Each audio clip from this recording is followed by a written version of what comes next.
Dad was as kind and loving and gracious as everyone says he was. He truly was that good and kind, gracious person. He was practically perfect in every way, and exactly what this extra grace required kid needed growing up. Dad was so loving and patient. He would laugh at my jokes that usually were not funny. He would do silly antics, make faces, twirl me, participate in just craziness. His Halloween boogeyman laugh, if you haven't heard our reel-to-reel of it, is pretty impressive. So he did a lot of fun things. But he also was the kind who, if I was down or maybe a little dramatic or oversensitive, which could happen just a little bit occasionally, Dad was the kind who would say, now, Erie Lab, how are you doing? And Erie Lab is just Valerie backwards. But it was his charming and endearing way to say, I see you. I know what you're going through, and I know you're not okay right now. And if you want to talk, I'm here. This was before Mr. Rogers famously made being sensitive to kids' emotions a real thing that people took seriously. Dad was doing that a long time ago. I almost said my age, but you probably already know how old I am. So Dad just modeled that graciousness and that I see you and I care about what you're going through. And it changed me. I'm a different person because of my dad, his great influence in my life. I'm so grateful. It's been said that he modeled the perfect, unconditional love of our Heavenly Father in such a tangible way to me. You couldn't help but be changed and feel loved and accepted when you were around my dad.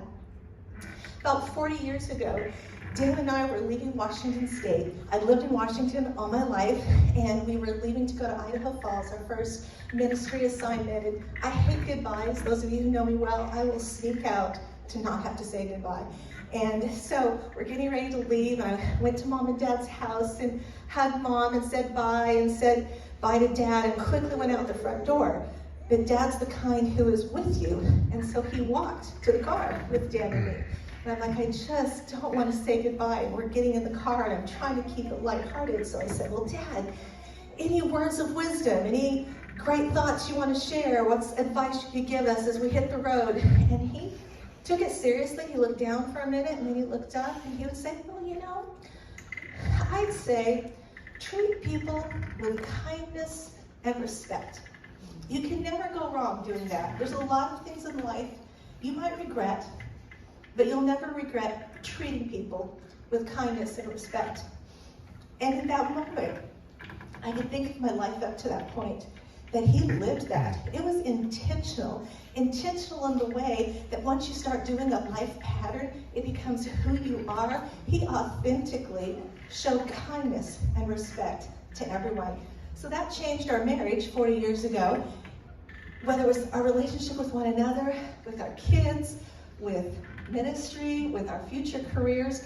Many times that we did not want to be kind or respectful. Have you had those moments? And we would have those moments, and Dad's words would say, we could do this, but it really wouldn't be kind or respectful, and let's honor my dad. And so that became part of our marriage foundation and the way we wanted to treat people. Never could live it as well as Dad did, but it was a huge influence on my life. And even though he's practically perfect in every way, I do want to end with this. He wasn't completely perfect. He had a few minor flaws. And I'm going to take the time to share a couple really quick. One of them was he was a terrible cook.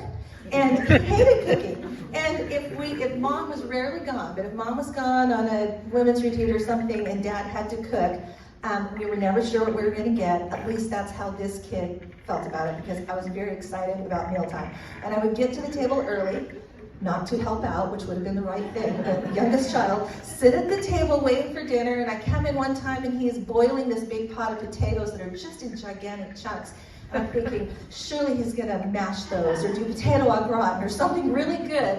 And we sit down and he just drains the water out. And first of all, in our kitchen, Mom is tiny, Dad is rather tall. So he looked kind of like a gentle giant in a toddler's kitchen cooking. And so he's cooking and he drains the water out and he sits the whole pot down and he's like, there are the potatoes.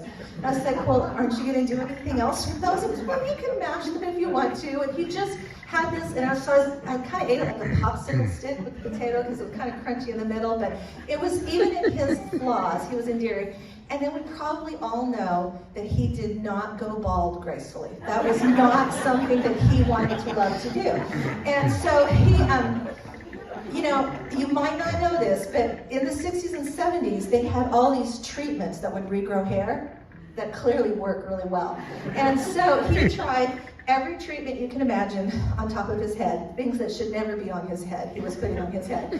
And and then the toupee, did anybody ever see the toupee? He had a toupee, yes, awesome. He wore it not very much, and it really wasn't him, and he relented, but he couldn't go down without a last fight. So what came next? The comb over. So as the part got wider, the gap got wider, the hair got longer to be able to reach over, and he rocked it really well, and especially if it would get wet or windy and it would come down, and it was just a lot of fun. But he would be so charming and playful about it, and I just think of my dad, and I think of kindness. He wasn't a flashy pastor. He wanted to love people individually and for them to experience the love, grace, goodness, and redemption in God. And I'm so grateful for that heritage. And I'm sitting in this room of family and friends, and as I was mingling and talking to people, I see glimpses of my dad, because his love and his goodness shines through you, because we've been impacted for good. So Dad, thank you. Go rest high on that mountain, and I'll see you again.